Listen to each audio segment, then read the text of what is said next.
उसका हमारे केंद्रीय मंत्री खान मंत्री विजिट करें, ये मेरी एक हार्दिक इच्छा थी और वो इच्छा हमारी पूरी हुई है। उसके लिए मैं मंत्री जी को पुनः एक बार बहुत बहुत धन्यवाद देना चाहता हूं। मंत्री जी, आपका और हमारा रिश्ता युवा मोर्चे के समय से है, मैंने आपसे शेयर करना उचित समझता हूं। जब रेड्डी साहब युवा मोर्चे के राष्ट्रीय अध्यक्ष थे, जब मैं राजस्थान से इनकी राष्ट्रीय कार्यकारिणी में मेंबर के नाते जाता था, राजस्थान से 4 मेंबर जाते थे, उस समय का हमारा रिश्ता है। और आज भी पार्टी के नाते, प्लेटफॉर्म के नाते हम लोगों का जो एक यहाँ पे उम्मीद बनी है, निश्चित रूप से मैं समझता हूं कि कोपर प्रोजेक्ट के, इस एचसीएल प्रोजेक्ट के अच्छे दिन आने वाले हैं। इसके लिए पूरे क्षेत्र को मैं शुभकामना देना चाहता हूं।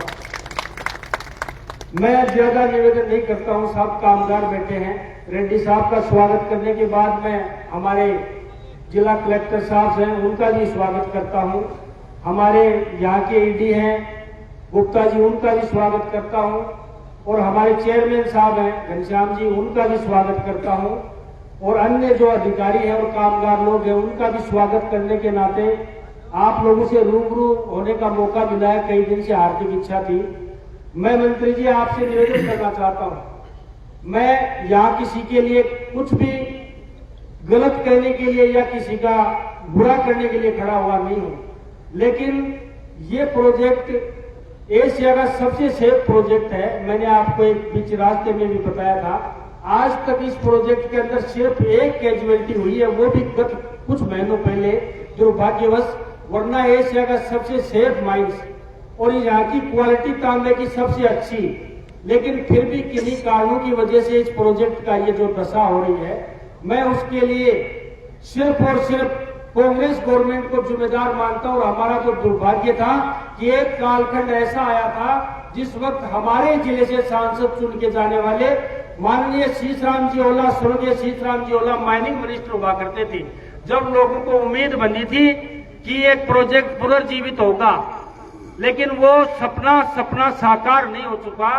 और सिर्फ अब हमें उम्मीद बनी है और हमारे पास जवाब देने के लिए भी कोई रास्ता नहीं है, क्योंकि स्टेट गवर्नमेंट भी भारतीय जनता पार्टी की है, सेंट्रल गवर्नमेंट भी भारतीय जनता पार्टी की है। और यहाँ के लोग उम्मीद भी करते हैं और हमसे सवाल भी करते हैं कि आप लोग इस प्रोजेक्ट को पुनर्जीवित करें और प्रोजेक्ट में एम्प्लॉयज की संख्या बढ़ाएं। मेरा आपसे आग्रह है, मेरा निवेदन है, अगर मेरी बात आप सुन रहे हो तो मेरा एक करबद्ध निवेदन है, यहाँ पर कुछ अमेंडमेंट करने की जरूरत है, कुछ चेंजेस करने की जरूरत है। यहाँ पे जब भी यहाँ पे रोजगार के साधन उपलब्ध हो, जब भी रोजगार की व्यवस्था हो, तो मेरा एक जनप्रतिनिधि होने के नाते आपसे एक अनुरोध है, एक बड़े भाई से एक छोटे भाई का अनुरोध है कि निश्चित रूप से यहाँ के स्थानीय लोगों को 70% रोजगार स्थानीय लोगों को, लोकल लोगों को मिलना चाहिए, जिससे हमें लोकल लोगों को जवाब देने में आसानी हो।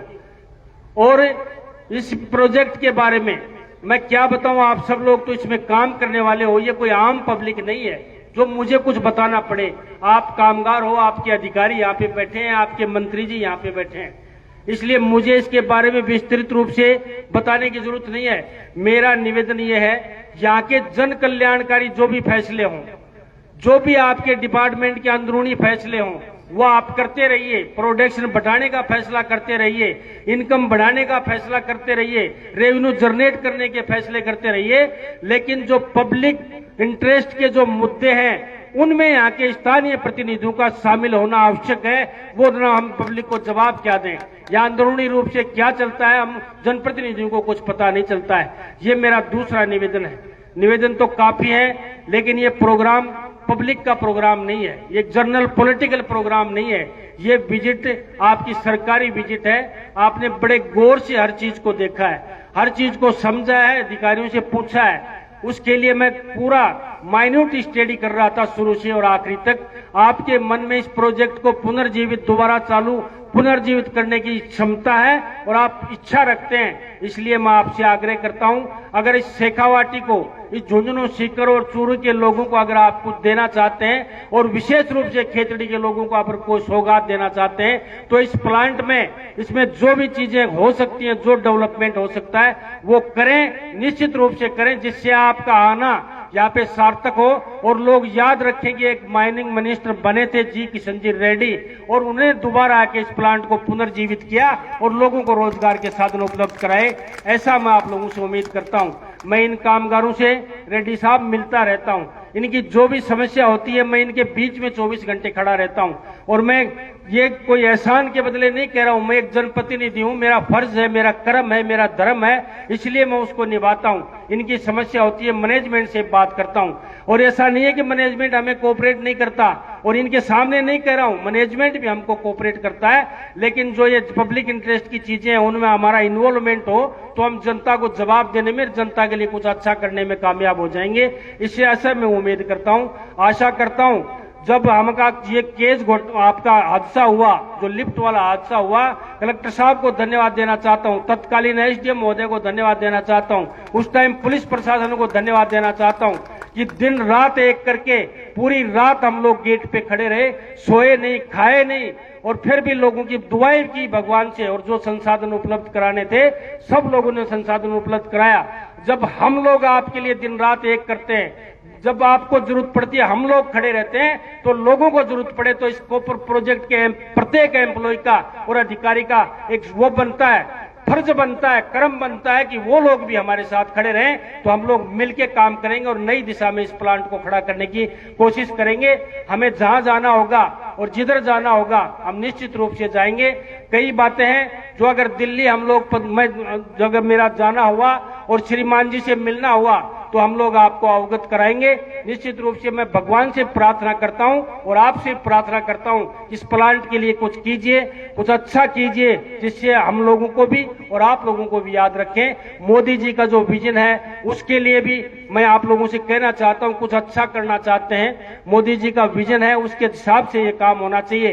बीच रास्ते में मुझे अचानक मंत्री जी ने कहा कि यहाँ कोई जन औषधि केंद्र है क्या? जन औषधि केंद्र मैंने कहा नहीं है यहाँ पर।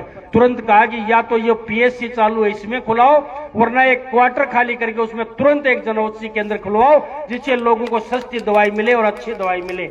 ऐसे क्रिएटिव जो हमारे मंत्री जी हैं, मुझे उम्मीद है एक जनप्रतिनिधि होने के नाते, यहाँ का विधायक होने के नाते, कि आपका आना यहाँ पे शुभ होगा और यहाँ कॉपर प्रोजेक्ट के लिए और इस खेतड़ी विधानसभा के लिए कुछ अच्छा होने जा रहा है। पुनः आप लोगों ने पधार के, और सभी जो यहाँ के अधिकारी हैं उन लोगों ने पूरा विस्तृत से यहाँ पे जानकारी दी है। पुनः एक बार सब लोगों को यहाँ पर उपस्थित आपको धन्यवाद देना चाहता हूँ, बधाई देना चाहता हूँ, और मैं इन्हीं शब्दों के साथ अपना कथन समाप्त करते हुए अपनी वाणी को विराम देता हूँ। बहुत बहुत धन्यवाद, सबको राम राम।